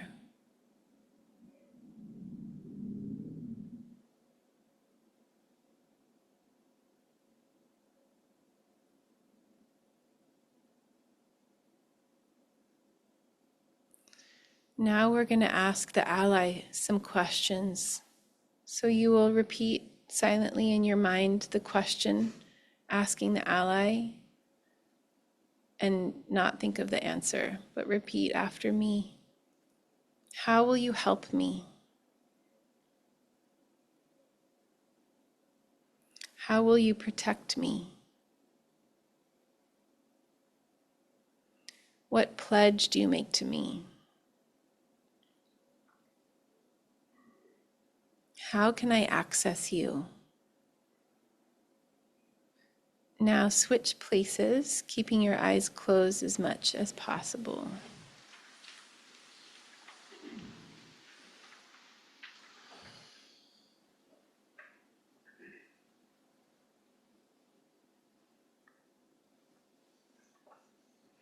Take a moment to settle into the body of the ally. Notice how it feels to be in the body of the ally.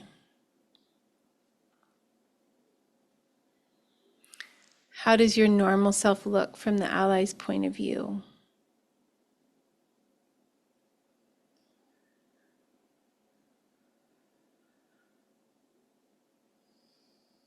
Now answering the questions as the ally, speaking in the first person as the ally.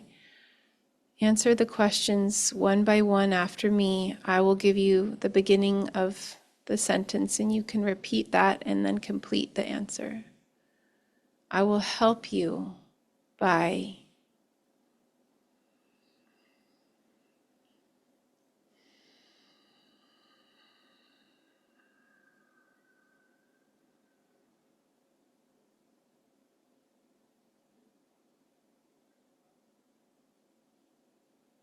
I will protect you by.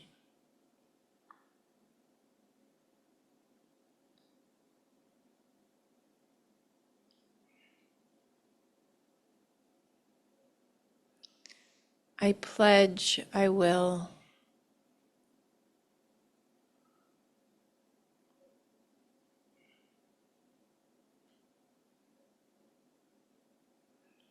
You can access me by.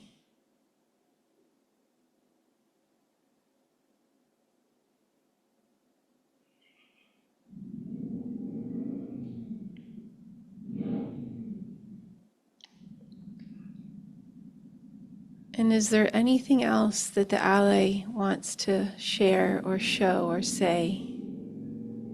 Just allow the ally to speak freely internally.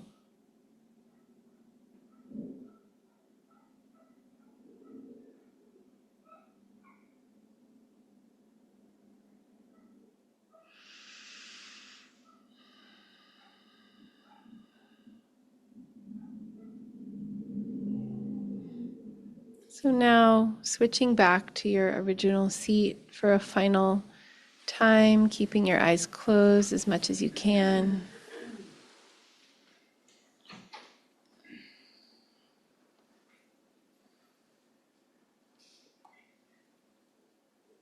Settle back into your own body and see the ally across from you.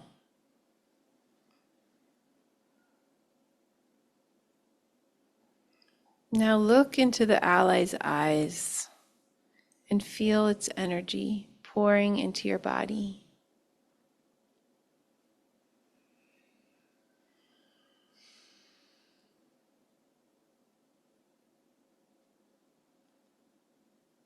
As you feel the energy of the ally coming into your body, it spreads all the way from the top of your head to the bottoms of your feet and the tips of your fingers.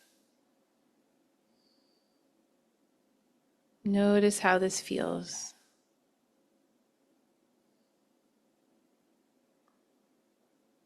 Now imagine that the ally dissolves into light. Notice the color of this light. Feel this light dissolving into you. Integrate this luminosity into every cell of your body as though all of those cells were being bathed in this light.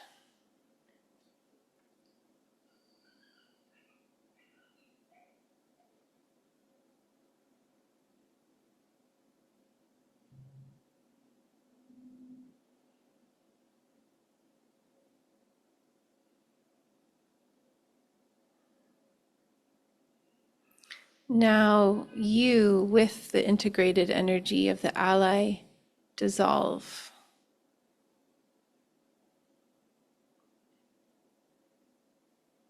Rest in the state that's present after dissolution. Just rest.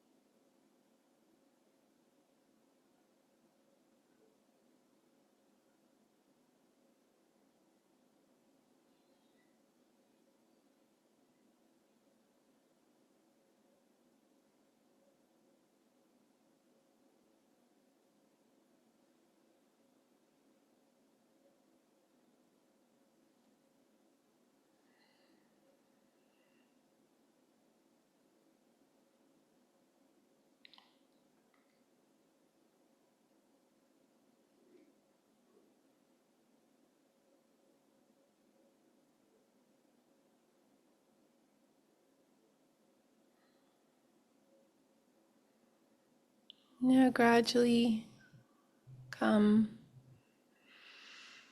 into taking a few deep breaths and preparing to come back to open eyes. And when you do open your eyes, maintain the energy of the integrated ally energy as you open your eyes.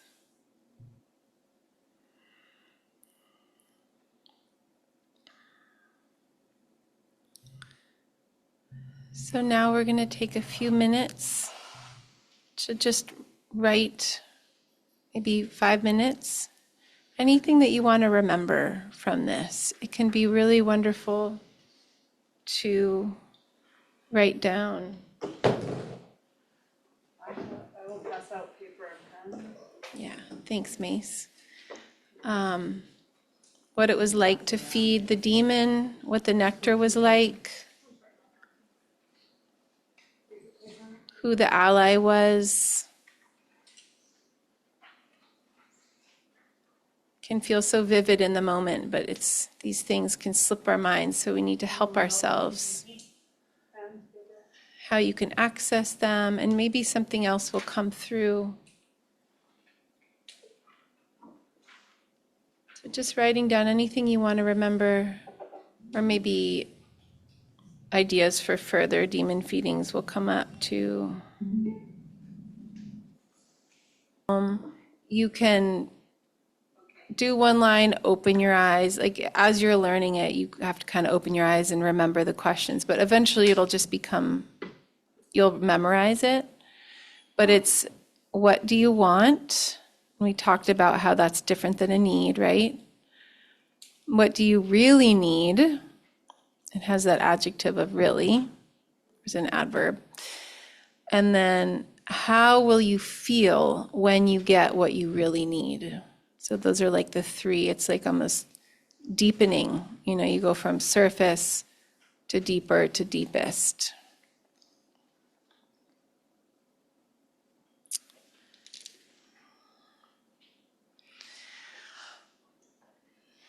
So there can be so much richness in this, and it can also be challenging. I've sat down to do this practice and just like totally stalled out and had to give it up. Like it's not, but that's okay. It's like a practice. It's like everything. There's, you know, moments where it really flows. And I can have to say, I speak personally, but also speaking for so many, that like there can be such treasures and sort of discovery in this practice, and such transformation and relief and release when you start to do this feeding, not fighting, and nurturing these demons or parts that have actually been, I liken them to like starved, abused animals. The way you get a starved, abused animal back to a kind pet is through nurturance, patience, and feeding, not through neglect, more neglect. So it's really, really radical and beautiful. I want to save some space for some quotes. I want to take a moment at the end to dedicate our practice and to reflect, like on a global scale, send our love to others outside of this room. But I would love if any, maybe a couple comments or questions, especially ones that, yeah, please, just get the mic. If a part that's really problematic, it's sort of ironic, but if it like really gets accepted and treated with like infinite love, like it actually then can release and stop doing its thing. But it's this paradoxical thing. It's like by not trying to change it at all, it might actually change. So I just wonder, I would work with it again and just keep getting for the feeling. What would you feel if you got what you really need? You know, what do you really need?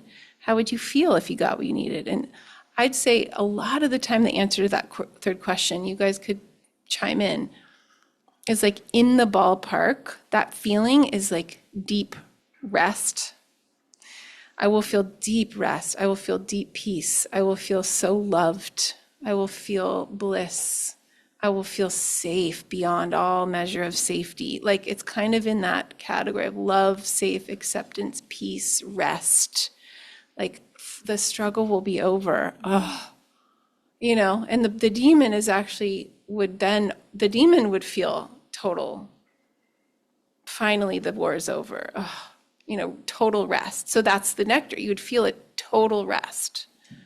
I mean, this one, like, it was like, I've got you, I'm gonna control you. So I don't know that it wants rest yet. I think it kind of likes having complete control. Yeah, it'd be so interesting to just keep trying, keep working with it, keep seeing, you know, what they're in. If you get into the feeding your demons, there's something called hydras where you can sort of start to map out a complex going on, you know, where you're like, I said it's more of an IFS thing to kind of unblend, but you can do it with feeding your demons too, of like, oh, there's a part that, I don't know if this is true, but I'm just like extrapolating, like, oh, that just wants to feast on life and stay awake, or, you know, never stop. Okay, so that's a demon, and then there's maybe another, I don't know, you could play with it like that and try to feed more specific. I don't know if you could try that.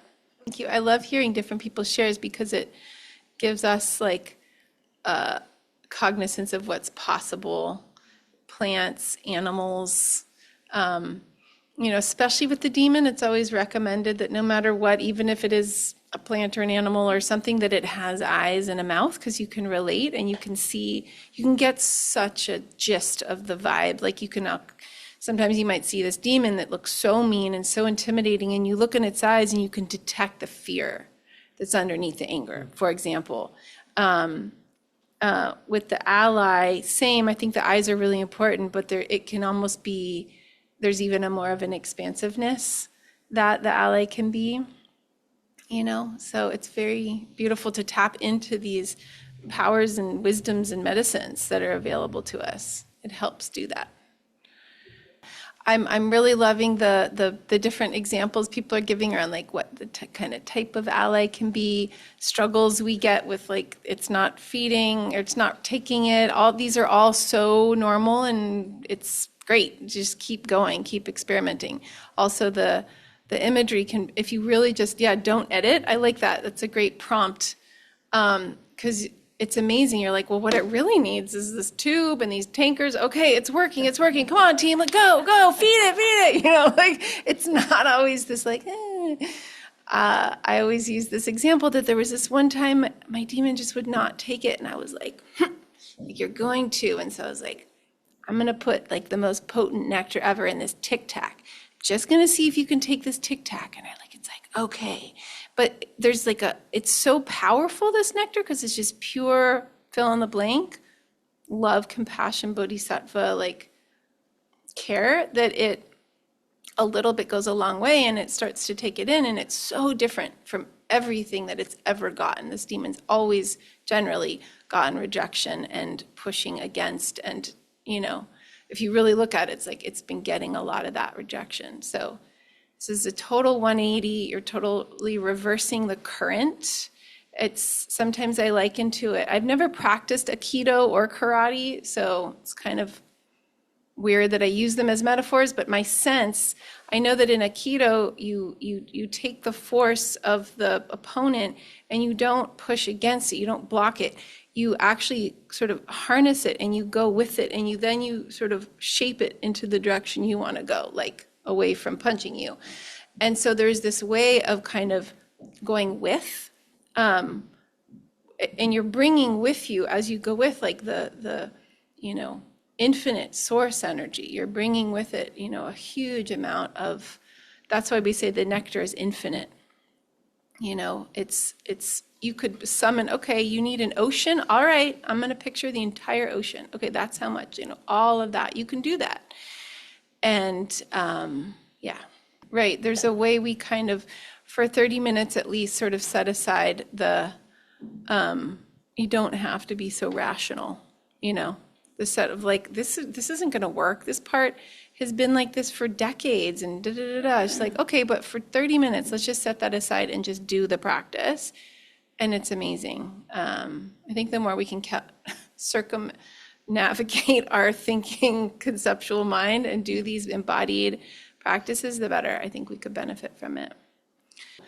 If that happens, and it could also happen with the demon, where you're like, the thing is really the person.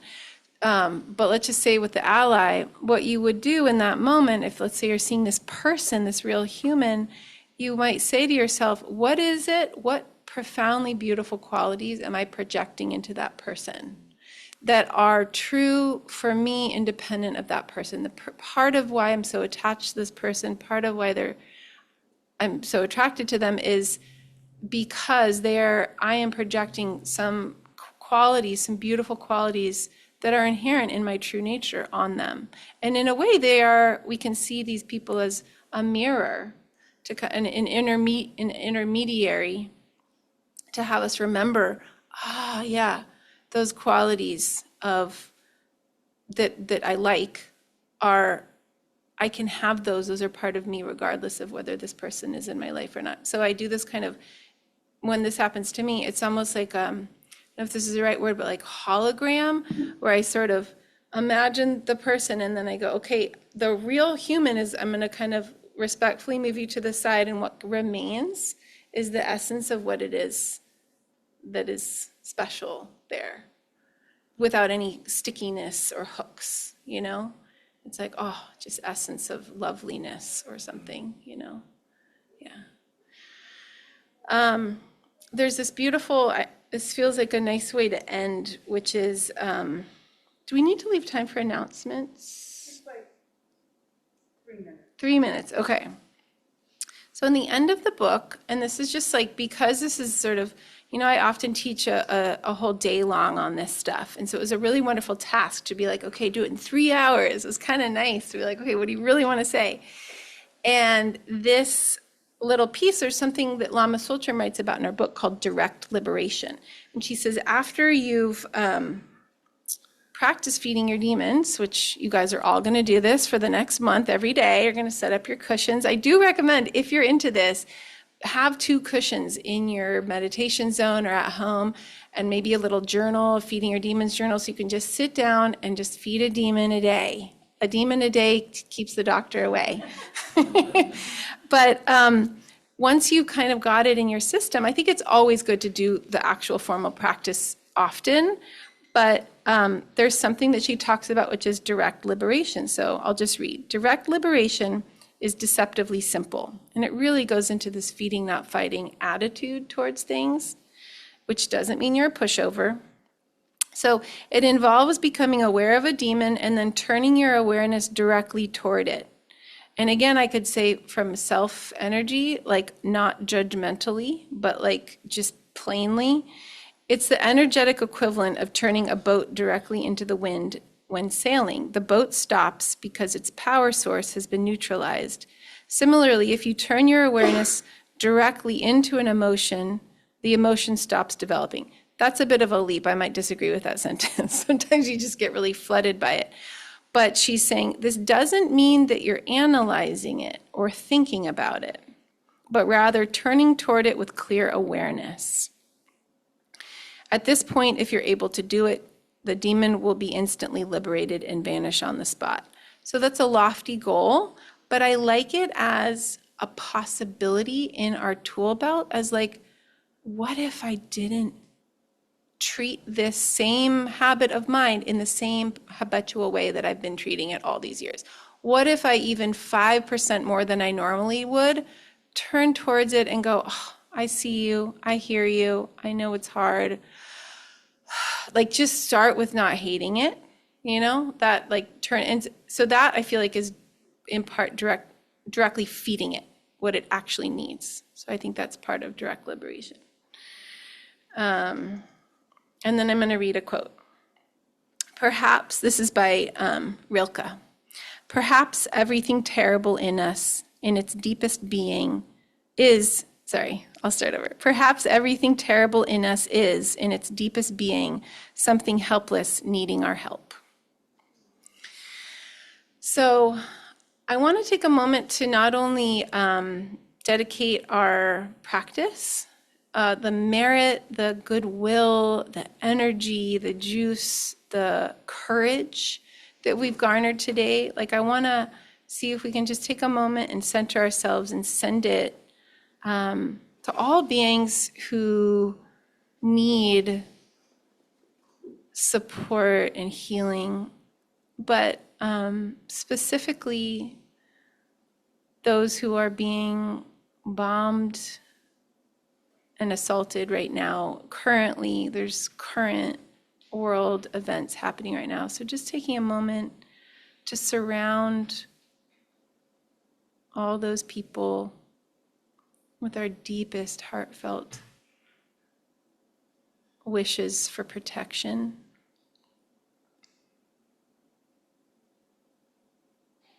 And whatever they need to find safety, peace, and goodness. Just let's let that extend to all beings, because all beings need that.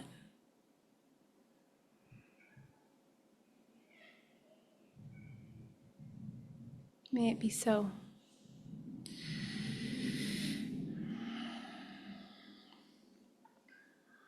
Thank you all. This has been such a joy for me. I really, really appreciate everybody and like the attention and the involvement